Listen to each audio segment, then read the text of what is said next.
직업도 얼마나 많이 있습니까? 생각하지 못했던 것들도 직업이라고 소개되는 것을 알 수가 있습니다. 정말 다양해요. 그러면서 어떤 현상이 일어나는가 하면 옛날에 귀했던 직업이 가치 없는 것으로, 그 다음에 그 직업이 아닌 것으로 변해 간다는 것입니다. 또 한 가지는 기계 문명이 발달함으로 인해서 일할 수 있는 사람의 그 일자리까지 기계가 뺏어 가더라는 겁니다.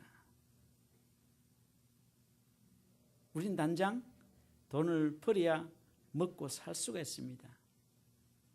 사람이 만든 기계로 인해서 사람이 피해를 입게 되어지는 것이죠. 그것을 거부할 수도 없고, 그렇다고 마냥 수용하다 보면 결국 사람에 의해서 사람이 피해를 입게 되어지는 겁니다.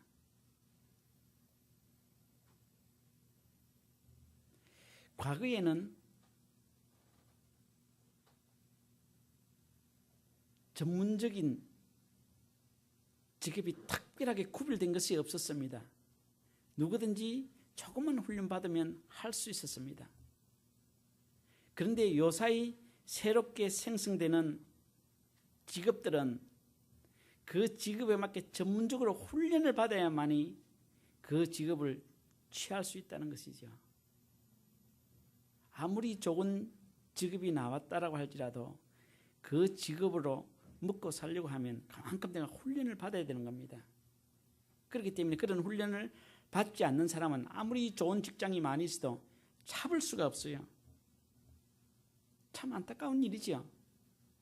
그래서 시간이 가면 갈수록 직업을 찾기가 하늘의 별 따기인 겁니다.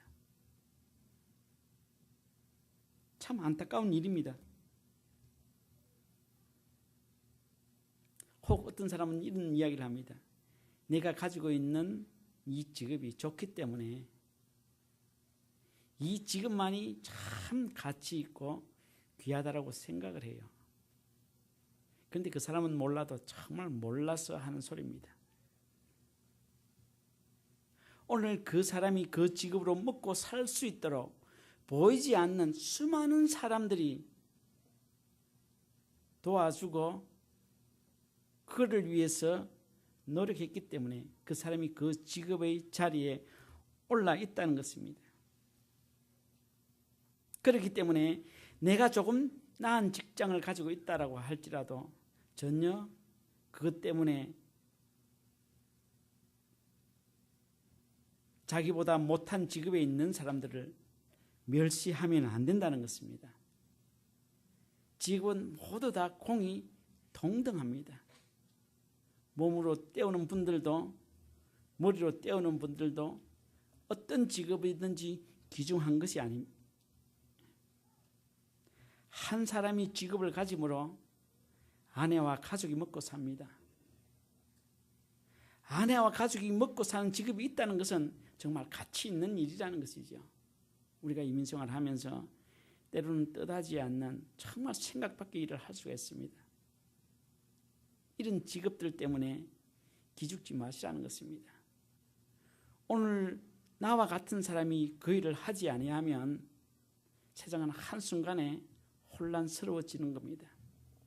누구도 마다하지 않는 그 일을 내가 하고 있기 때문에 이 세상이 오늘도 잘 굴러가고 있다는 것입니다. 또 나로 인해서 내 가족이 먹고 살고 있습니다. 얼마나 귀합니까? 수많은 내 가족의 생명을 내가 살리고 있다는 것입니다. 거기서 본다라고 하면 나보다 조금 나은 직업을 가지고 있다라고 했던 그 사람이나 아내나 전혀 다를 바가 없다는 것이죠. 인도에는 카스트 제도라는 것이 있습니다. 아주 엄격해요. 그 카스트 제도가 처음 만들어졌을 때에 사람들 간의 계층을 이루기 위해서 만들어진 것이 아니라 직업에 따라서 자연스럽게 나누어졌습니다. 그런데 그것이 세월이 변하면서 사람의 차등을 두게 되었다는 것이죠. 그 중에 하나가 브라만이라고 했던 이런 부류의 사람인데 주로 성직자들이나 학자들입니다. 그래서 이런 사람들을 브라만 계급에 속한 사람이라고 이야기합니다.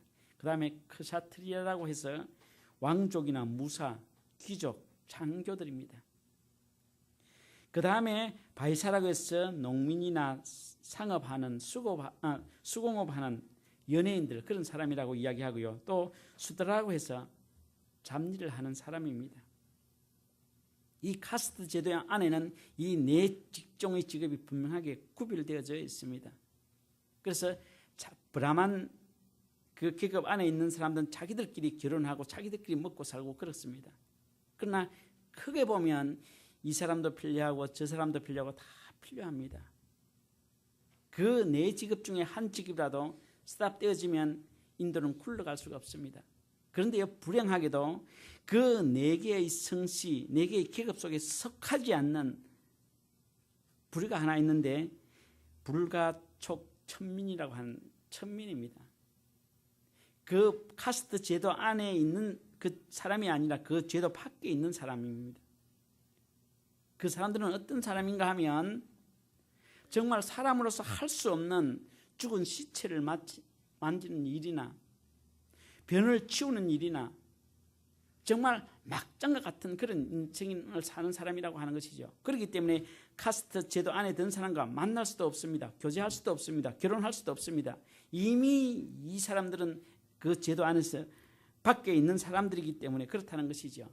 그렇다고 하면 얼마나 그 사는 사람들의 삶이 형편이 없겠습니까?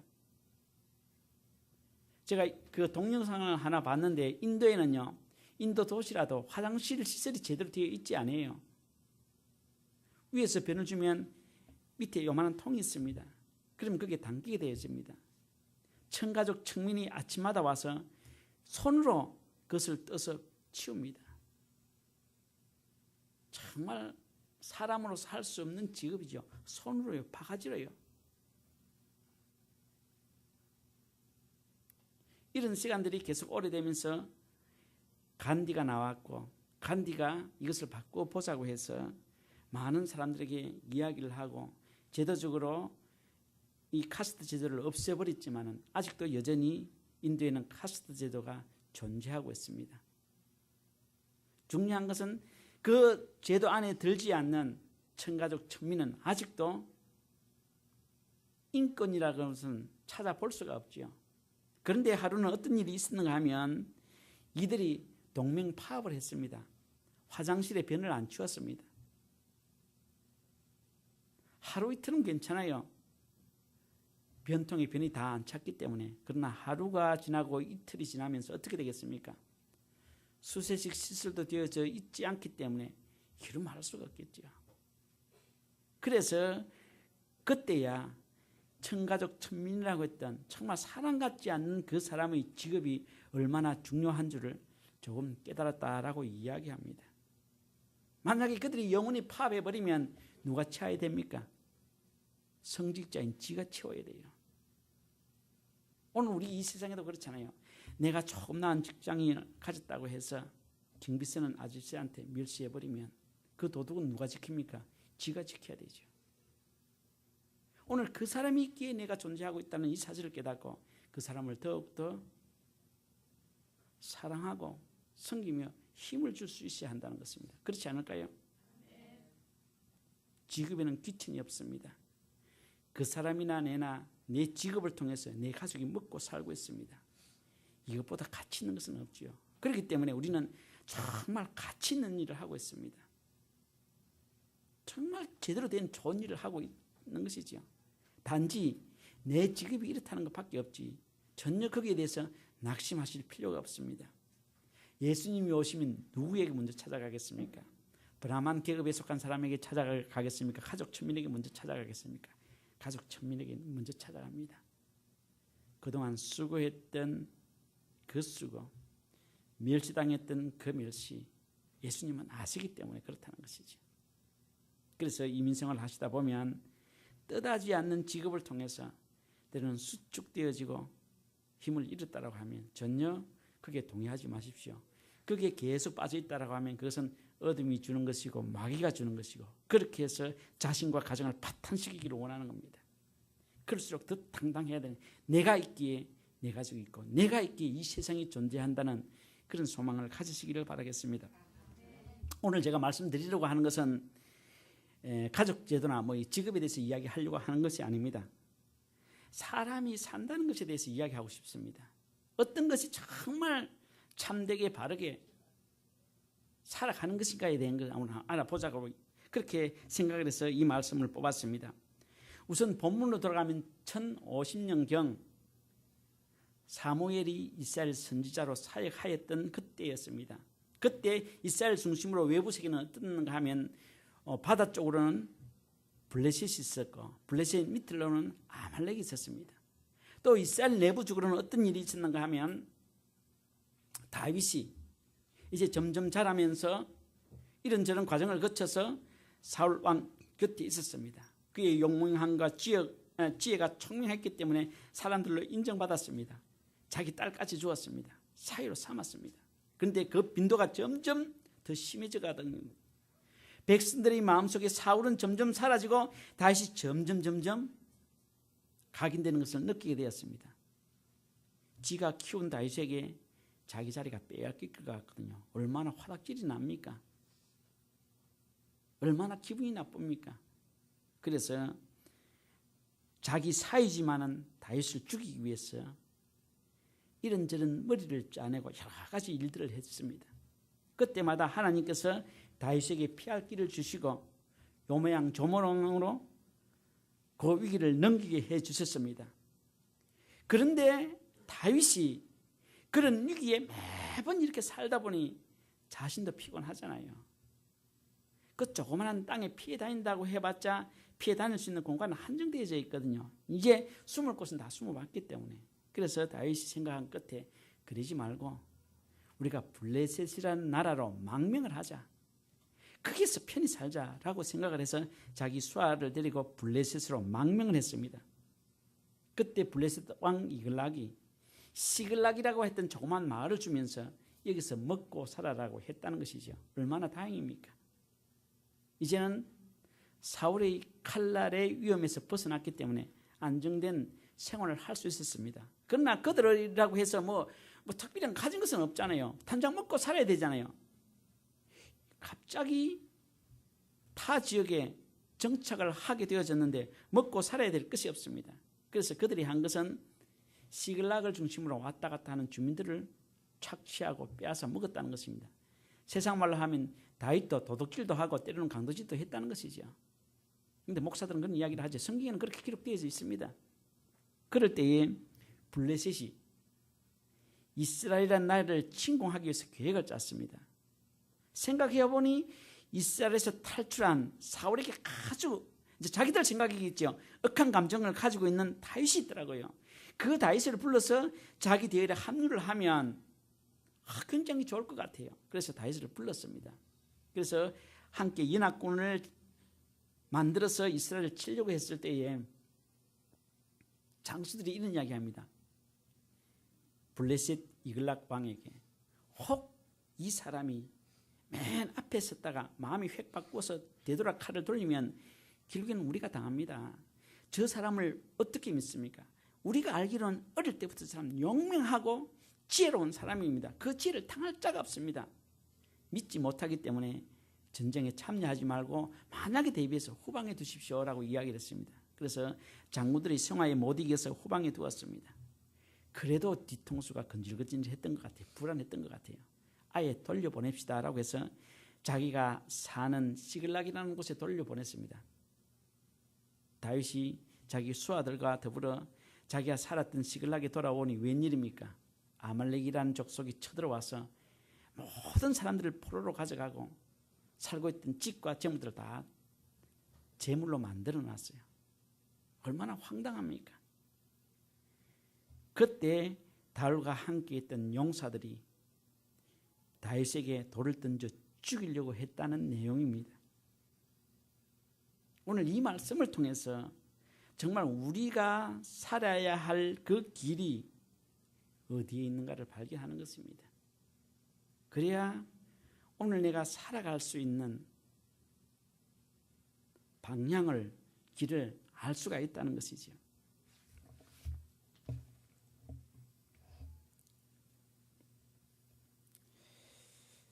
사무엘상 22장 1절에서 2절에 보면 다윗이 그것을 떠나 아둘람 굴로 도망하며 그 형제와 아비와 온 집이 듣고는 그리로 내려가서 그에게 이르되 환난당한 모든 자와 빚진 자와 마음이 원통한 자가 다 그에게 모였고 그는 장관이 되었는데 그와 함께한 자가 400명 가량이었더라. 이 말씀은 무슨 말인가 하면 다윗이 사울을 피해 다닐 때에 다윗의 가족이 다윗을 도우기 위해서 왔습니다. 그 소리를 들었던 또 다른 사람들이 다윗에게 모였는데 그 모였던 사람이 어떤 사람인가 하면 환난당한 자, 빚진 자, 마음의 원통함을 품은 자라고 이야기합니다. 다시 말하면 빚진 자라고 하는 것은 나사라고 해서 고리대금업자, 채권자입니다. 이들의 삶이 어떻습니까? 한번 생각해 보십시오. 여러분 미국에서 전당포항 가보셨습니까? 한번 그것도 가보면 좋아요. 사람을 보고 문을 열어줍니다. 나갈 때도 별로 바로 나갈 수가 없어요. 문을 열어줘야 나갑니다. 아주 삭막합니다. 감방이 따로 없습니다. 이와 비슷한 삶을 살았던 사람이죠. 또 돈을 빌려주면 그냥 필요해서 빌려주는 것이 아닙니다. 고리대금업자입니다. 생각 이상의 돈을 많이 받습니다. 그러면 그 생각 이상의 돈을 많이 받으려고 하면 어떻게 됩니까? 정상적으로 돈 좀 주십시오 라고 받습니까? 억압합니다. 위협합니다. 이런 사람들이 다윗에게 모였다는 것이죠. 그 다음에 또요, 환난당한 자라고 있는데 마초크라고 해서 압박을 당한 자, 고난을 당한 자라고 이야기합니다. 같은 이스라엘 사회에 살지만 늘 압박받는 사람이 있습니다. 선한 일을 하기 때문에 압박을 받는 사람이 아니고 도둑질을 하다가 사기치다가 이런저런 일을 하다가 압박받는 사람, 그것을 압박이라고 생각하지요. 자기가 국민으로서 백성으로서 해야 할 일을 하지 아니하면서 받는 그런 압박, 그러니까 못된 놈들입니다. 사회의 어두운 세력이라는 것이죠. 그런 자들이 다윗에게 모였습니다. 그 다음에 말하라고 해서 인생의 쓴맛 단맛을 다 본 사람, 정말 찔러도 피 하나 나오지 않는 그런 사람들, 다 부정적인 그런 사람들이 다윗에게 모였다는 것입니다. 다윗이 사울을 피해 다닐 때 다윗에게 합류한 사람은 정상적인 사람이 아니라 사회의 범죄인과 같은 천대받는, 아예 인정받지 못할 사람들만 모였다는 것이죠. 그것이 다윗에게 있어서 군사요 용사였습니다. 이런 사람들이 다윗과 함께 했던 사람이라는 것이죠. 그러면 이런 사람들에게 있는 그 삶의 목적은 무엇이겠습니까? 내가 돈을 많이 벌어서 가난하고 헐벗고 굶주린 사람을 도와줘야 되겠다라고 생각하는 거겠습니까? 아니죠. 어떻게 하든 돈을 끌고 모으기 위해서 수단 방법을 가리지 않는 사람입니다. 다른 사람이야 어떻게 되든지 관계하지 않냐고 어떻게든 쥐어짜서 내 이익을 취하는 그런 사람이라는 것이죠. 내가 즐거움을 위해서 다른 사람을 해할 수 있는 그런 사람이라는 것입니다. 뿐만 아니라 이런 사람들은 자기의 삶도 충실하게 살지 않는 사람이라는 것이죠. 그런 사람이 가족을 돌보겠습니까? 그런 사람이 돈이 있다고 해서 주위에 어려운 사람들을 돌보겠습니까? 아니죠. 돈이 있으면 있는 대로 오직 자기 입에 먹고 마시는 것밖에 생각하지 않는 그런 사람이라는 것이죠. 그런 사람들이 다윗에게 모였습니다. 그것이 400명이나 되었다라고 이야기합니다. 사무엘상 27장 8절에 보면 다윗과 그의 사람들이 올라가서 그술 사람과 기브스 사람과 아말렉 사람을 침노하였으니 그들은 애적부터 술과 애굽 땅을 지나는 지방의 주민이라. 이 말씀을 왜 내가 읽는가 하면 앞에서 잠시 이야기했던 것처럼 다윗이 블레셋에 와서 시글락에 정착을 했잖아요. 정착해서 무슨 짓 했겠습니까? 도둑질, 강도질 했다는 겁니까? 그러면 이 400명과 같이 그 짓을 했어요. 그때 다윗에게 전혀 반응하지 않았습니다. 왜? 같이 나쁜 짓 하는데 얼마나 좋습니까? 시원하게 분풀이 하는, 내가 지금 사울에게 억압되어져 있던, 사울의 제도 앞에 내가 굶주려 있던 내가 자유를 찾았는데요. 준비고 뭐고 할 것 없이 보이면 죽이든지 해서 그 재물을 뺏어서 먹고 살았다는 것입니다. 이 나쁜 일에는 그렇게 의견이 똑같이 일치되었다는 것이죠. 다시 말하면 조금 바꾸어서 이 사람들은 처음부터 마음에 많은 상처를 안고 살았던 사람입니다. 자기 고의로서든 아니면 다른 사람에 의해서든 많은 상처를 가지고 있는 사람이라는 겁니다. 다윗도 한번 보십시오. 사울에게 얼마나 상처를 입었습니까? 자기 장인에게 얼마나 상처를 입었습니까? 다윗이나 그 400명의 군사들도 상처 입은 사람이라는 것이죠. 그런데 왜 하나님께서 이 400명이나 인간 같지 않는 사람들을 다윗을 만나게 해 주셨을까요? 그 의미가 있잖아요. 어차피 하나님의 사역을 감당할 다윗이라고 하면 이스라엘 군인들 가운데 똑똑하고 용맹하고 참된 사람들을 보내서 다윗을 만나게 해줘야 되죠. 그러면 하나님의 일을 훨씬 더 효과 있게 잘할 수 있잖아요. 그 사회에서 이미 버림받은 망나니 같은 사람들을 하나님께서 다윗을 만나게 해주었습니다.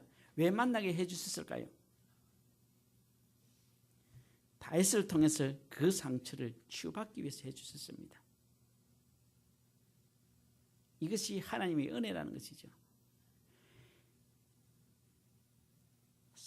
나를 치유할 사람이 나와 같이 상처를 입지 않고 나와 같은 과정을 거치지 않았다고 하면 내가 이 아픔을 알 수 있겠습니까?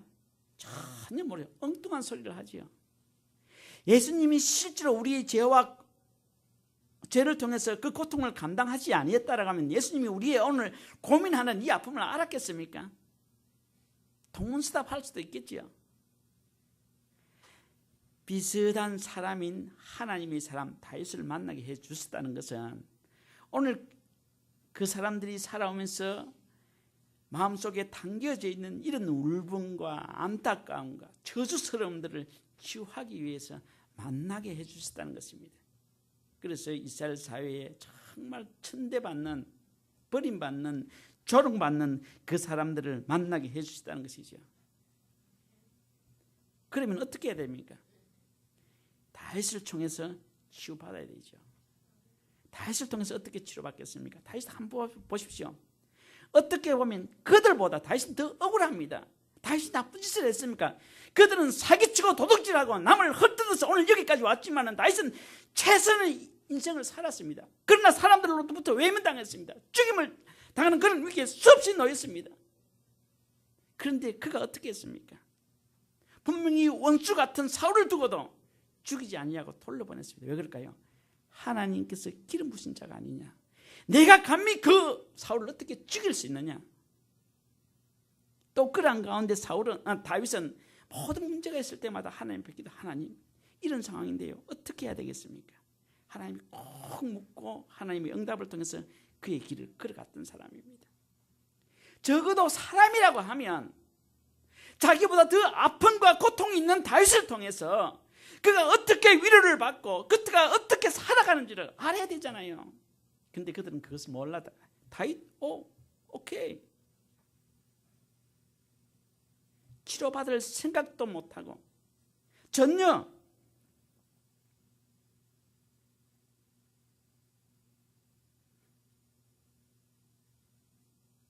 그렇게 살려고 노력도 한번 해보지 않았다는 것이죠.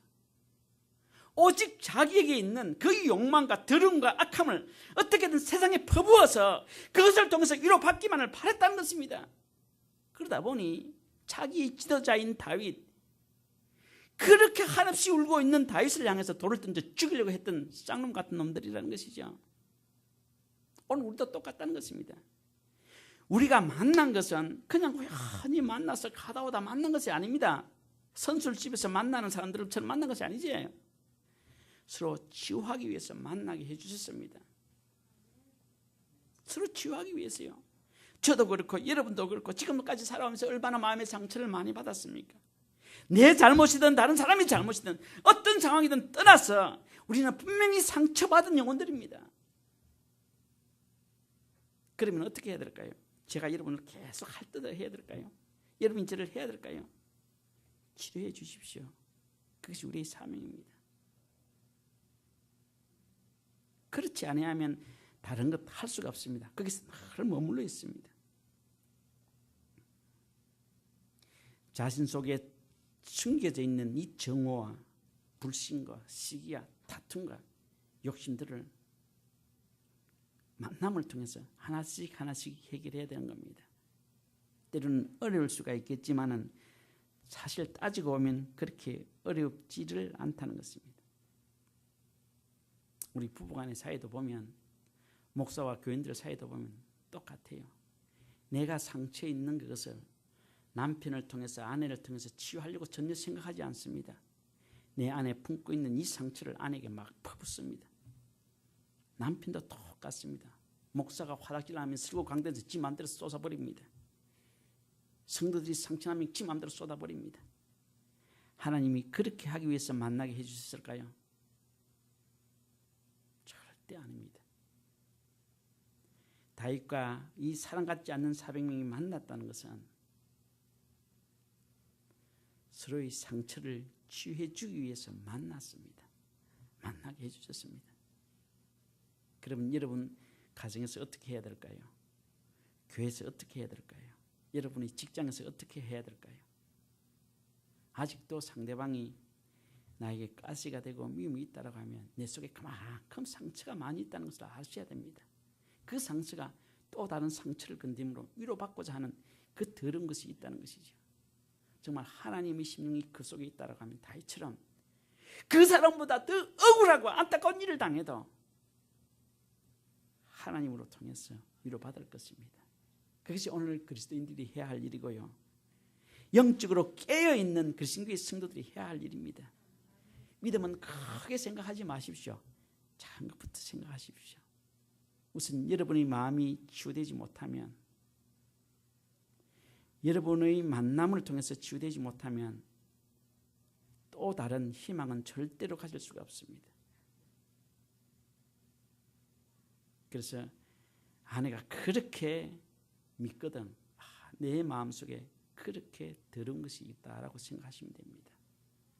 남편이 그렇게 오주없이 발광하는 것처럼 보이면 내 마음속에 아직도 악하고 더러운 것이, 내 마음속에 상처가 그렇게 많구나 보시면 돼요. 내가 상처가 없으면 다른 사람에게서 절대로 상처를 주지 않습니다. 상처를 많이 주는 사람은 그만큼 어렵고 힘들게 살았다는 것이고, 그 어려움과 힘든 가운데 그 상처가 내 마음속에 그대로 자리 잡고 있다는 것입니다.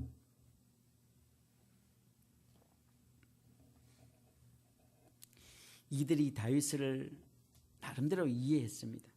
그 중에 하나가 사무엘상 17장 47절에 보면 여호와의 구원하심이 칼과 창에 있지 아니함을 우리가 이 무리에게 알게 하리라. 전쟁은 여호와께 속하였은즉 그가 너희를 우리 손에 넘기시리라. 다윗이 힘이 창성하여 상대가 되는 골리앗을 쳐부순 것은 아닙니다. 정말 경쟁 상대가 되지 않지만은 오직 여호와의 말씀에 의지하여 돌을 던질 때에 그렇게 큰 골리앗이 무너졌습니다. 또한 이 다윗은 그로부터 출세의 가도를 달리기 시작했습니다. 사울 왕의 옆에서 검은고를 타는 사람으로부터 시작해서 군대 장관에서 이렇게까지 세상 말로 졸지에 출세를 한 사람입니다. 그러다가 한순간에 사울의 눈에 거슬려서 도망가는 신세가 되었지요. 이 400명이나 되는 이 사람들은 다윗 속에 거하시는 하나님, 다윗과 함께 하는 하나님을 보지를 못했습니다. 그래, 괜찮은 사람 같네.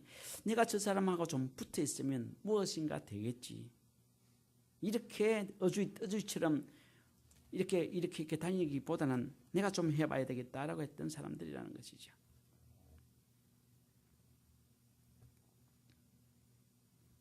우리는 사람을 볼 때에 400명의 이 어리석은 사람들처럼 그렇게 볼 수가 참 많이 있습니다.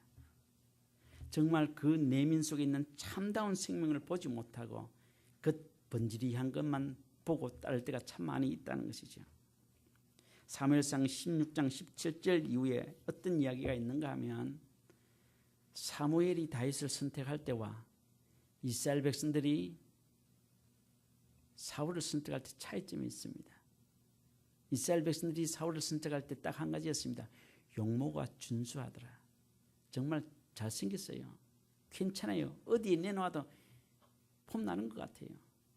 그래서 사울을 자신들의 왕으로 세웠습니다. 그러나 사무엘은 다윗을 세울 때 뭘 세웠을까요? 그 사람의 중심을 보았습니다. 그래서 다윗을 세웠지요. 다시 말하면 사울과 다윗을 비교해 보면 사울에 비해서 다윗의 영면은 별 볼 일 없었던 것 같아요. 그러나 그 마음의 중심은 참다운 사람이었다는 것입니다.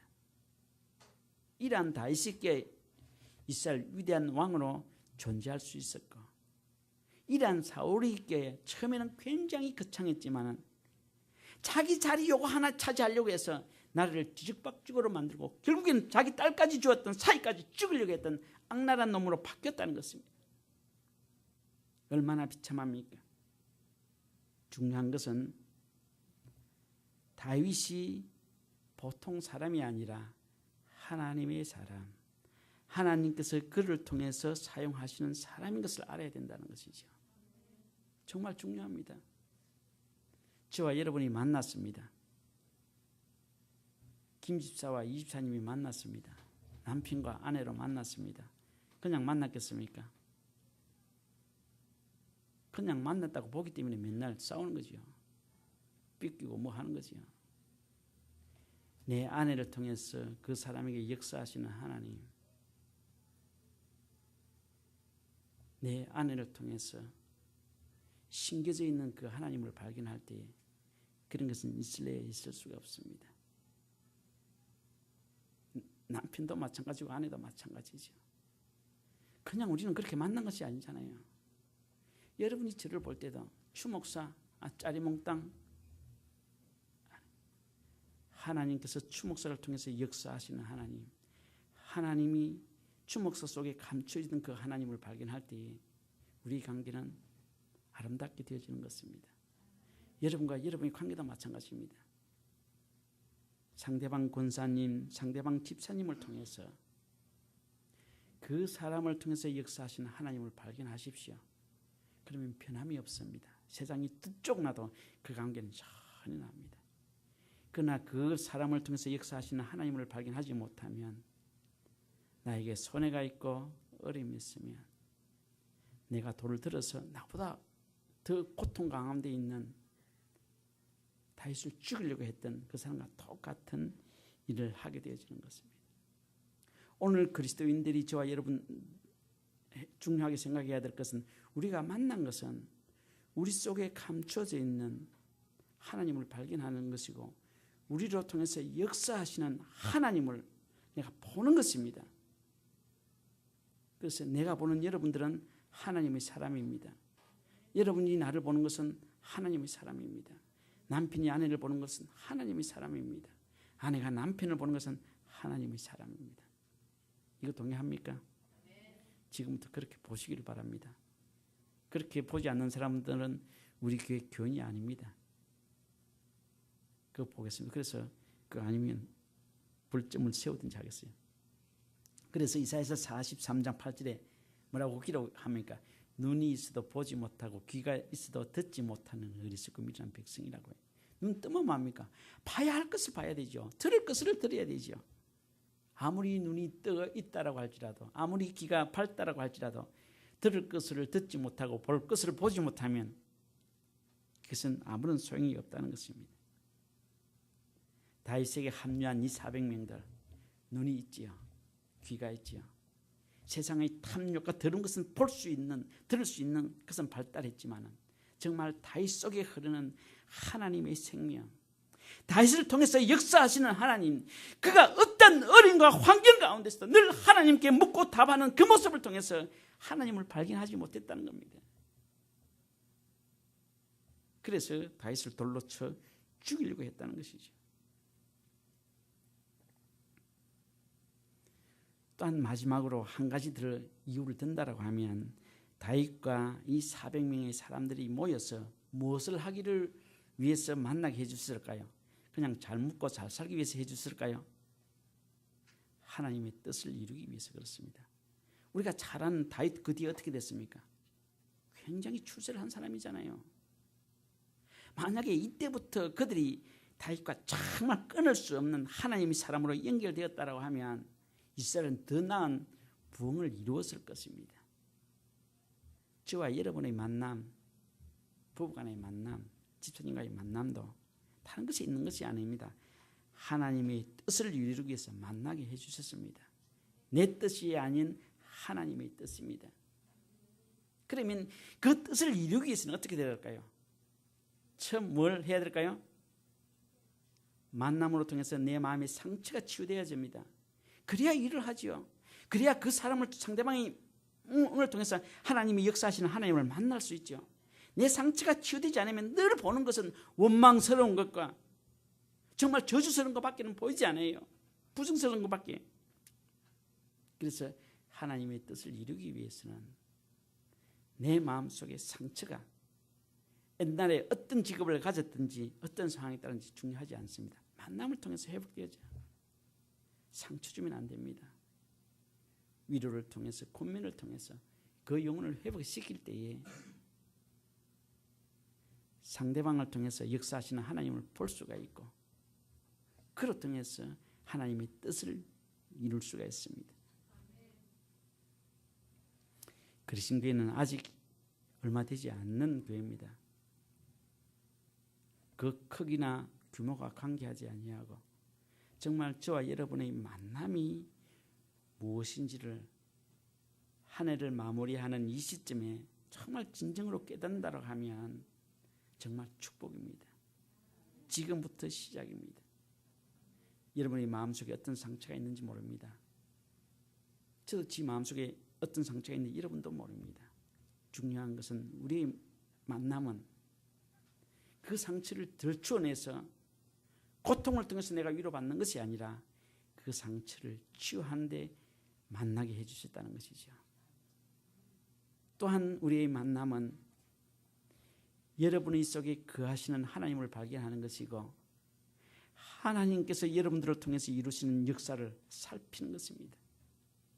그럴 때 저와 여러분이 하나님의 뜻을 이루게 되어질 것입니다. 이 하나님의 뜻이라고 하는 것은 무궁무진합니다.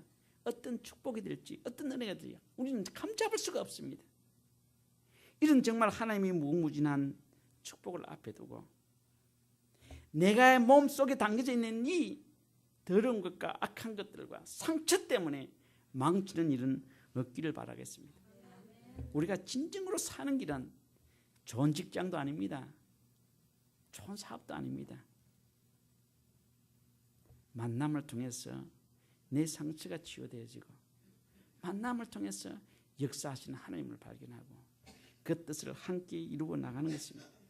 아무리 내가 불과 천민과 같은 정말 천대받지 못한 인생을 살을지라도 그 만남을 통해서 하나님을 발견한다고 하면 보기에는 아름다운 브라만 계급에 있는 최상위에 있는 그들보다는 못할지라도 삶의 질은 훨씬 좋을 것입니다. 그것이 한 해를 마감하면서 하나님이 우리 그리스도 교회에 여러분들에게 주신 귀한 말씀인 줄 믿습니다.